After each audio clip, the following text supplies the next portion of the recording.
Morning. पहा, आपण आजपर्यंत जे राष्ट्रीय उत्पन्न आहे, या राष्ट्रीय उत्पन्नाचं मापन कसं करायचं, कोणती पद्धत त्यासाठी अवलंबवायची, याचा विचार करत असताना ती एकूण 3 ज्या पद्धती आहेत, तर एकूण 3 पद्धतींचा विचार आपण आजपर्यंत केलेला आहे. त्यापैकी पहिली जी पद्धत आहे, ती पहिली पद्धत म्हणजे उत्पादन पद्धत.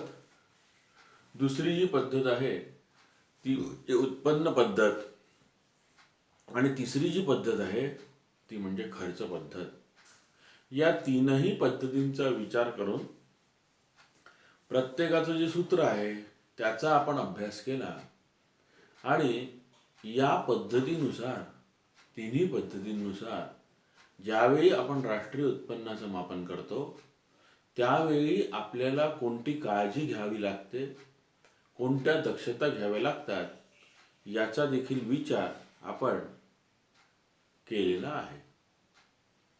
आता आपल्याला प्रामुख्याने जो विचार करावायचा आहे, जो अभ्यास करावायचा आहे, तो म्हणजे राष्ट्रीय उत्पन्न मापन जे आहे, हे तर आपण पाहिलं की 3 पद्धती आहेत आणि या 3 पद्धतींच्या द्वारे आपण करू शकतो. त्याच्यामध्ये आपल्या एक गोष्ट अजून लक्षात आलेली आहे की त्या तुलनेमध्ये खर्च पद्धतीने मापन करताना थोडासा त्रास होतो. उत्पादन पद्धतीने मापन करताना बरेचदा दुहेरी गणना ही होऊ शकते आणि विकसनशील किंवा अविकसित जे देश आहे, जे राष्ट्र आहे, तर ते शक्यतो उत्पादन पद्धतीचा वापर करतात आणि प्रगत राष्ट्र अमेरिका झालं, रशिया झालं, त्याच पद्धतीने जपान झालं, जर्मनी झालं, हे उत्पन्न पद्धतीने उपयोग करतात. उत्पन्न पद्धतीने राष्ट्रीय उत्पन्न जे आहे हे राष्ट्रीय उत्पन्नाचं मापन करतात.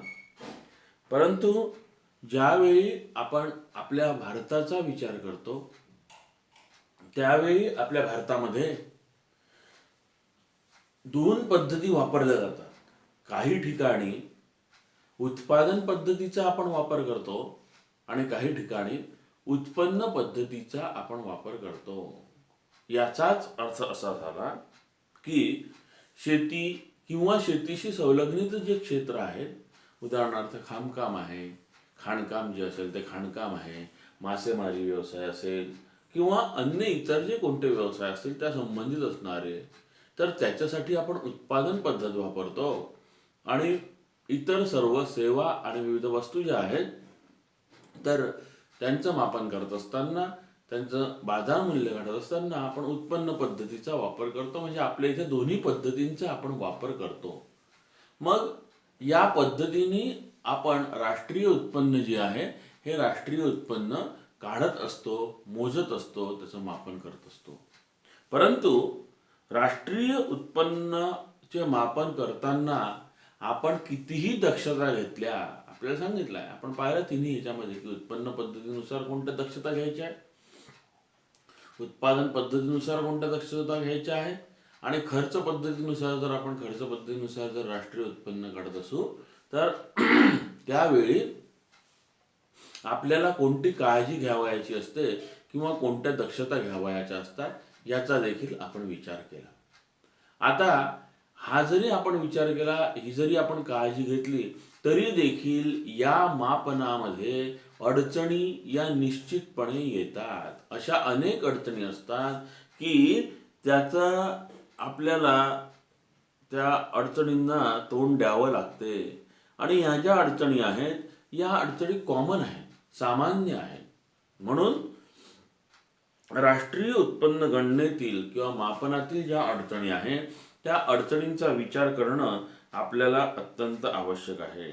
कारण आपण बघितलं की राष्ट्रीय उत्पन्नाचं जे मापन आहे, हे राष्ट्रीय उत्पन्नाचं मापन हे अतिशय अवघड काम आहे, अतिशय जिकिरीचं काम आहे, क्लिष्ट काम आहे.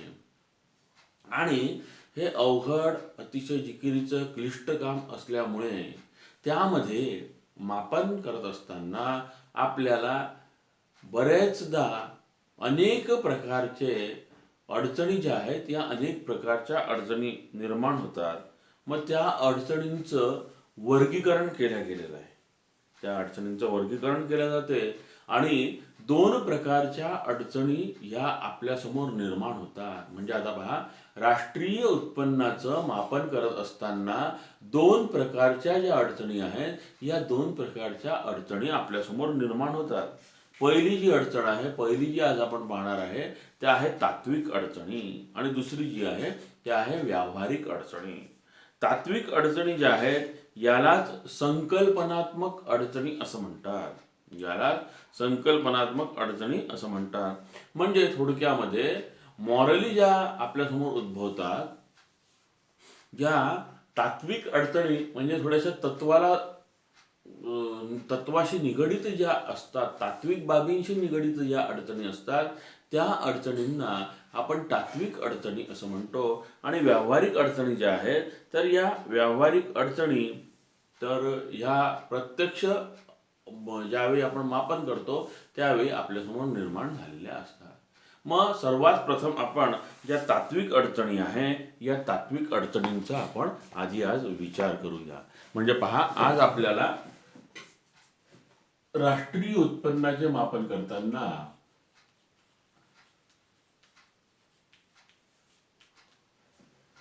येणाऱ्या अडचणी, राष्ट्रीय उत्पन्नाचे मापन करताना येणाऱ्या अडचणी, या ज्या अडचणी आहेत या आपण दोन प्रकारच्या आहेत असं बघितलं. या ज्या अडचणी आहेत या आपल्या दोन प्रकारच्या आहेत बघितलं. एक आहे तात्विक अडचणी आणि दुसरा आहे व्यावहारिक अडचणी. आता आपण तात्विकचा आज विचार करतो आहे. तात्विक अडचणी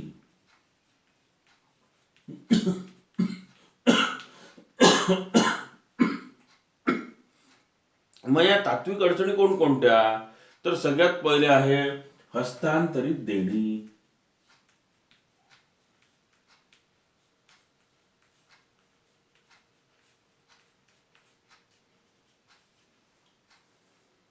दुसरी आहे बेकायदेशीर व्यवहारापासून मिळणारे उत्पन्न.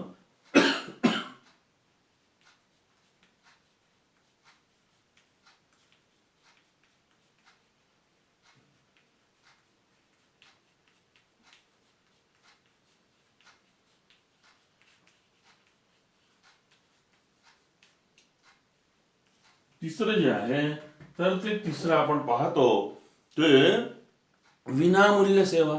कारण आपल्या याच्यामध्ये विनामूल्य सेवेचा देखील विचार आपण केलेला आहे, म्हणून विनामूल्य सेवा.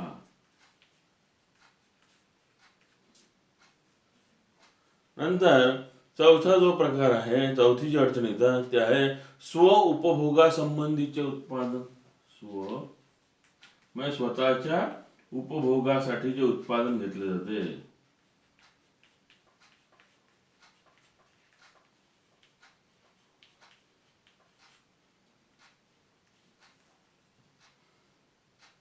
नंतर परकीय कंपन्यांचे जे उत्पन्न आहे या परकीय कंपन्यांच्या उत्पन्नाचा देखील आपल्याला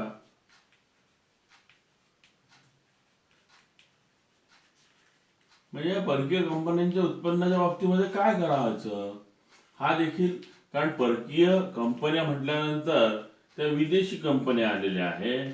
मग विदेशी कंपन्यांच्या बाबतीमध्ये कारण आपण प्रत्येक वेळेस परकीय व्यवहारापासून मिळणारे उत्पन्न हा एक त्याच्यामध्ये भाग पाहिलेला आहे आणि म्हणून मग त्याचं काय करायचं हा देखील एक प्रश्न येतो. नंतर आहे सरकारी क्षेत्र.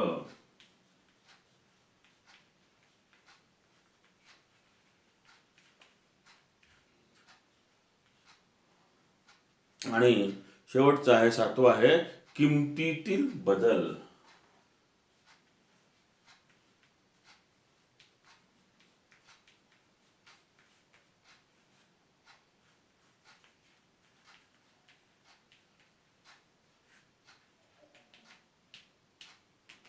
म्हणजे पहा, या 7 प्रकारच्या ज्या अडचणी आहेत, या 7 प्रकारच्या अडचणी याला तात्विक अडचणी असं आपण म्हणतो. या तात्विक अडचणी आपल्यासमोर येत असतात. पहिली आहे हस्तांतरित देणी, दुसरी आहे बेकायदेशीर व्यवहारांपासूनचे उत्पन्न, तिसरा आहे विनामूल्य सेवा, चौथा आहे स्व उपभोगासाठीचे उत्पादन, पाचवा आहे परकीय कंपन्यांचे उत्पादन, नंतर सहावा आहे सरकारी क्षेत्र आणि सातवा आहे किमतीतील बदल. तर हे जे आहेत हे या प्रमुख येणाऱ्या अडचणी आहेत ज्यावेळी आपण मापन करतो आहे. तर राष्ट्रीय उत्पन्नाचं मापन करत असताना आपल्याला प्रमुख प्रकारच्या या ज्या अडचणी आहेत या अडचणी येताना दिसतात. आता आपण एकेकाचा विचार करूया, म्हणजे आपल्या लक्षात येईल, तुमच्या लक्षात येईल. सगळ्यात पहिले आपण म्हटलेलं आहे की राष्ट्रीय उत्पन्नाचं मापन करत असताना ज्या तात्विक अडचणी येतात त्याच्यामधली पहिली अडचण आहे हस्तांतरित देणी. हस्तांतरित देणी म्हणजे काय? तर व्यक्तीला मिळणारं निवृत्ती वेतन, व्यक्ती रिटायर्ड झाल्यानंतर, सेवानिवृत्त झाल्यानंतर त्या व्यक्तीला मरेपर्यंत, शेवटपर्यंत निवृत्ती वेतन देण्याचा कायदा करण्यात आलेला आहे. होता म्हणजे 2005 पासून तो कायदा बदलला, परंतु 2005 पूर्वीचा जो कायदा आहे तो अगदी हयात असेपर्यंत किती वर्ष तो असो त्या व्यक्तीला निवृत्ती वेतन द्यायचं. आणि मग ही जी हस्तांतरित जी देणी आहे तर त्यामध्ये व्यक्तीला प्राप्त होणारं, मिळणारं हे निवृत्ती वेतन आहे. बेकारांना सरकारद्वारा दिला जाणारा बेकारी भत्ता आहे. बेकारांना देखील सरकारद्वारा दर महिन्याला काही अशी एक विशिष्ट रक्कम दिली जाते, ती त्यांच्या नावे जमा होते आणि त्याला बेकारी भत्ता असं म्हटलं जाते. मग हे जे आहे याला हस्तांतरित देणी असं म्हणतात. मग याचा समावेश राष्ट्रीय उत्पन्नामध्ये करणं हे तसं खूप कठीण आहे. का कठीण आहे? कारण की एका बाजूला हे व्यक्तीला मिळालेलं उत्पन्न आहे. आता जी पेन्शन आहे, ही पेन्शन किंवा जो बेकारी भत्ता आहे, हा बेकारी भत्ता शिष्यवृत्ती आहे, तर हे जे आहे तर हे काय झालेलं आहे, हे त्या व्यक्तीला मिळालेलं उत्पन्न असते. परंतु त्याच वेळी दुसऱ्या बाजूने तो सरकारचा खर्च असतो, तो सरकारचा खर्च होतो. मग उत्पन्न पद्धतीने मोजायचं की खर्च पद्धतीने मोजायचं, हा भाग ज्यावेळी आपण पाहतो त्यावेळी मग खर्चाचा समावेश करायचा की उत्पन्नाचा करायचा, हा देखील आपल्यासमोर विचार येतो. आणि म्हणून मग जे हस्तांतरित जी देणी आहे असं ठरवलं गेलं आहे मग की ही जी हस्तांतरित जी देणी असतात, म्हणजे पेन्शन असो, निवृत्ती वेतन असो, म्हणजे भत्ता, बेकारी भत्ता असो, शिष्यवृत्ती असो, यांचा समावेश राष्ट्रीय उत्पन्नामध्ये करायचा नाही. यांचा समावेश राष्ट्रीय उत्पन्नामध्ये करू नये. नंतर आहे बेकायदेशीर व्यवहारापासून मिळणारे उत्पन्न. जे बेकायदेशीर व्यवहार असतात, बेकायदेशीर व्यवहार म्हणजे काय? ज्या व्यवहारांना कायदेशीर मान्यता नाही, ज्या व्यवहारांना कायदेशीर मान्यता नाही असे व्यवहार म्हणजे त्याला आपण बेकायदेशीर व्यवहार असे म्हणतो. कोणकोणते आहेत ते? मग जुगारातून मिळणारा पैसा, काळ्या बाजारामध्ये होणारी खरेदी विक्री, चोरीचा जो तस्करी करून म्हणा किंवा हे केलेला जो पैसा असतो जमा केलेला तो, तर मग तस्करी, चोरी इत्यादी जे याला कायदेशीर कुठलाच आधार नाहीये, हे सर्व जे व्यवहार आहेत हे सर्व व्यवहार बेकायदेशीर आहे. आणि मग या बेकायदेशीर मिळणाऱ्या उत्पन्नापासून उत्पन्नाचा समावेश राष्ट्रीय उत्पन्नात केला जात नाही. आपण याचा समावेश राष्ट्रीय उत्पन्नात करत नाही. वास्तविक पाहता या प्रत्येक गोष्टीला मूल्य आहे, या प्रत्येक वस्तूला मूल्य असते, परंतु त्याद्वारे त्या वस्तूंद्वारे उपभोक्त्याच्या गरजा देखील भागवल्या जातात. परंतु असं असताना देखील त्याला सरकारी मान्यता मात्र नाही आहे अशा व्यवहारांना. म्हणूनच त्याला आपण बेकायदेशीर किंवा गैरकायदेशीर म्हटलेलं आहे. बेकायदेशीर म्हणण्याचं कारणच ते आहे की त्याला कायद्याने मान्यता नाही, त्याला सरकारने कुठल्याही प्रकारची मान्यता दिलेली नाही आणि सरकारने त्याला मान्यता दिलेली नसल्या कारणाने मग त्याचा समावेश राष्ट्रीय उत्पन्नामध्ये केला जात नाही. वास्तविक पाहता या उत्पन्नाचा जर राष्ट्रीय उत्पन्नामध्ये जर आपण समावेश केला तर आपलं राष्ट्रीय उत्पन्न देखील मोठ्या प्रमाणामध्ये आपल्याला दिसेल वाढलेलं, आणि आपल्या भारतामध्ये तर खूप असे व्यवहार होतात. परंतु आपलं राष्ट्रीय उत्पन्न कमी असण्याचं हे देखील एक अत्यंत महत्त्वाचं कारण आहे की बेकायदेशीर व्यवहारांचे पासून जे उत्पन्न मिळते त्याचा समावेश आपण राष्ट्रीय उत्पन्नामध्ये करत नाही. नंतर तिसरं आहे विनामूल्य सेवा. राष्ट्रीय उत्पन्नाचे मोजमाप हे नेहमीच पैशात केले जाते. शेवटी राष्ट्रीय उत्पन्न सांगताना आपण आपल्या इथली करन्सी रुपयाची आहे म्हणून आपण सांगतो की इतके लक्ष कोटी रुपये किंवा इतके अब्ज कोटी रुपये असं आपण सांगतो. एवढं 2019-2020चं राष्ट्रीय उत्पन्न आहे, होईल असं आपण सांगतो. मग हे जे आपण राष्ट्रीय उत्पन्न जे सांगतो आहे, तर हे राष्ट्रीय उत्पन्न सांगत असताना आपण ते पैशामध्ये व्यक्त करतो. परंतु अशा बऱ्याच वस्तू आणि सेवा असतात की ज्यांचे मूल्य आपल्याला पैशामध्ये मोजता येत नाही. अशा अनेक वस्तू आहे, अनेक सेवा आहे. व्यवहारामध्ये आपण ज्यावेळी जीवन जगतो त्यावेळी अशा गोष्टींचा आपल्याला बराचसा प्रत्यय येतो. उदाहरणार्थ छंद म्हणून काढलेली चित्रे,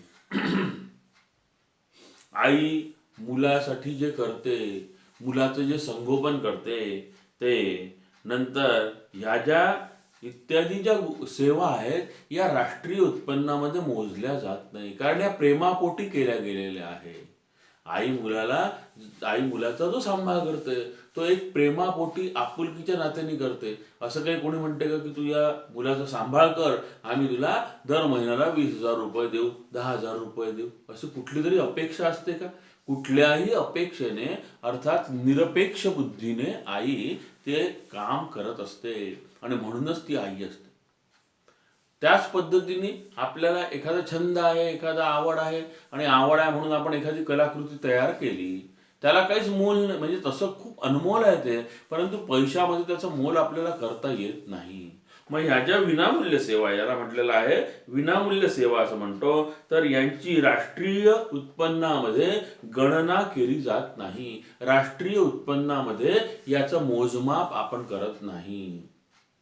कारण काय आहे की अशा सेवांचा मोबदला दिला जात नाही पैशाच्या रूपामध्ये. मी तुम्हाला आता सांगितलं की पैशाच्या रूपामध्ये आपण मोबदला अशा सेवांचा देत नाही, आणि आपण अशा सेवांचा मोबदला न दिल्यामुळे आपण त्याचा जो समावेश आहे हा समावेश राष्ट्रीय उत्पन्नामध्ये करत नाही. त्याचबरोबर घरी गृहिणीच्या ज्या सेवा असतात त्या सहानुभूती, आपुलकी, दया, करुणा हे जे गुण आहे ते या भावनेमधून पुरवलेल्या सेवा राष्ट्रीय उत्पन्नामध्ये आपण करत नाही. त्या विनामूल्य सेवा असतात, कारण त्या विनामोबदला असतात, आणि अशा विनामूल्य मोबदल्यांचा समावेश आपण करत नाही. म्हणून देखील आपलं राष्ट्रीय उत्पन्न जे आहे हे राष्ट्रीय उत्पन्न कमी होते. आपण जर या प्रत्येक सेवेचा असं जर विचार करत बसलो आणि जर पैशामध्ये त्याचं मूल्य काढून जर त्याचा राष्ट्रीय उत्पन्नामध्ये जर समावेश केला तर खूप मोठं आपलं राष्ट्रीय उत्पन्न होईल असं म्हटलं जाते. नंतर पुढचं आहे स्व उपभोगासाठीचे उत्पादन. स्व म्हणजे स्वतःच्या, उपभोगासाठीचे उत्पादन अर्थात अन्नधान्य आहे, भाजीपाला आहे आणि इतर जी शेतीची अवजारे असतील, उत्पादने असतील, जी स्वतःच्या उपभोगासाठी उत्पादित केली जातात, जी बाजारामध्ये विक्रीसाठी येतच नाही. उदाहरणार्थ एखाद्या शेतकऱ्याकडे अगदी 1-1.5 एकरच शेत आहे. मग तो समजा गहू पेरत असेल तर तो केवळ त्याला जे उत्पन्न होणार आहे 4-5 पोते ते त्यालाच त्याचं लागणार आहे. म्हणजे तो स्वतःसाठी म्हणून ते पिकवतो आहे. तो जे गहू त्याच्यामध्ये मग तो त्याला वर्षभर समजा एक 8-10 किलो 10-12 किलो मुगाची डाळ लागत असेल, मग तो थोडीशी त्याच्यामध्ये मूग टाकतो, 3-4 किलो उडदाची डाळ लागत असेल उडीद टाकतो, जेणेकरून स्वतः पुरतीचं स्वतःच्या उपभोगासाठीचं म्हणून जे उत्पादन आहे हे आलं पाहिजे, हा विचार त्याच्या याच्यामध्ये असतो. आणि म्हणून मग अन्नधान्य, भाजीपाला वगैरे हे जे आपण पाहतो आहे, तर या ज्या गोष्टी आहेत तर ही उत्पादने उपभोगासाठी उत्पादित केली जातात आणि ती बाजारासाठी, मग त्यामुळे ती बाजारामध्ये विक्रीसाठी येतच नाही. आता त्याला 4-5 पोते जर गहू झाले तर तो बाजारामध्ये कशाला आणणार आहे? त्याला वर्षाला 4-5 पोते गहू लागतात, त्याच्या स्वतःच्या शेतात झालेले आहे, म्हणून तो स्वतः त्या ठिकाणी तो स्वतःच उपभोगासाठी वापरतो.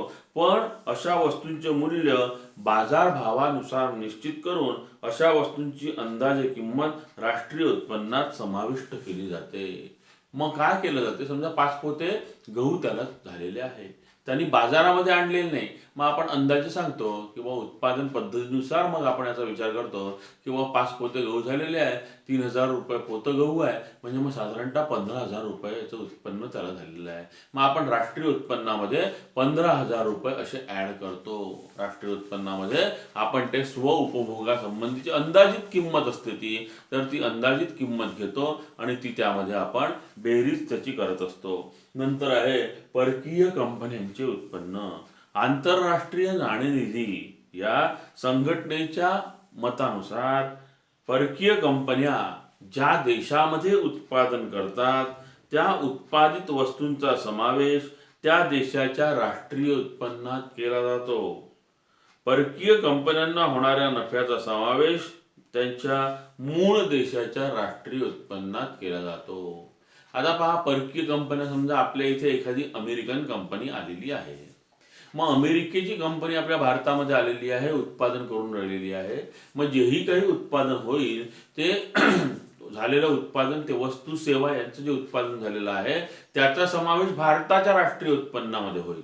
परंतु ज्यावेळी त्यांना जो काय नफा होणार असेल आपल्या इथे व्यवहार करून, त्या नफ्याचा समावेश मात्र अमेरिकेच्या राष्ट्रीय उत्पन्नामध्ये होईल. अशा पद्धतीने जागतिक नाणेनिधीने आपल्याला सांगितलं आहे की अशा पद्धतीने राष्ट्रीय उत्पन्नामध्ये परकीय कंपन्यांचं जे उत्पन्न असते, तर परकीय कंपन्यांचं उत्पन्न अशा पद्धतीने दोन्ही देशांच्या राष्ट्रीय उत्पन्नामध्ये आपल्याला मिळवता येते. नंतर सरकारी क्षेत्र आहे. शासनाकडून संरक्षण आहे, सार्वजनिक प्रशासन आहे, कायदा आणि सुव्यवस्था आहे, इत्यादी अनेक सार्वजनिक सेवा ज्या आहेत या पुरविल्या जातात. आणि अशा सार्वजनिक सेवांचे जे मूल्य आहे ते निश्चित करणे अवघड असते, कारण अशा सेवांचे वास्तव मूल्य जे आहे तर हे आपल्याला माहीत नसते, त्याचं खरं जे मूल्य आहे हे माहीत नसते. आणि म्हणून मग अशा सार्वजनिक सेवा ज्या आहे या अंतिम सेवा म्हणून राष्ट्रीय उत्पन्नात समाविष्ट केल्या जातात. परंतु त्याचं खरं जे उत्पन्न, खरं जे मूल्य आहे, खरं जी त्याची किंमत आहे, हे खरं मूल्य आपल्याला माहीत नसते, परंतु त्याचा आपण समावेश मात्र राष्ट्रीय उत्पन्नामध्ये करत असतो. आणि नंतर आहे किमतीतील बदल. किमतीमध्ये होणाऱ्या बदलामुळे राष्ट्रीय उत्पन्नाचे मापन करताना अडचणी येतात. देशातील वस्तू आणि सेवांच्या किमती जर वाढल्या तर बाजार किमतीनुसार राष्ट्रीय उत्पन्नात वाढ झाल्याचं दिसून येतोय, आणि किमती जर कमी झाल्या तर राष्ट्रीय उत्पन्न देखील कमी होते. म्हणजे किंमत वाढीमुळे देशाच्या राष्ट्रीय उत्पन्नात वाढ किंवा घट होते. कारण आपण काय करतो, आपण राष्ट्रीय उत्पन्न काढत असताना वस्तूचा बाजार भावानुसार मूल्य काढतो.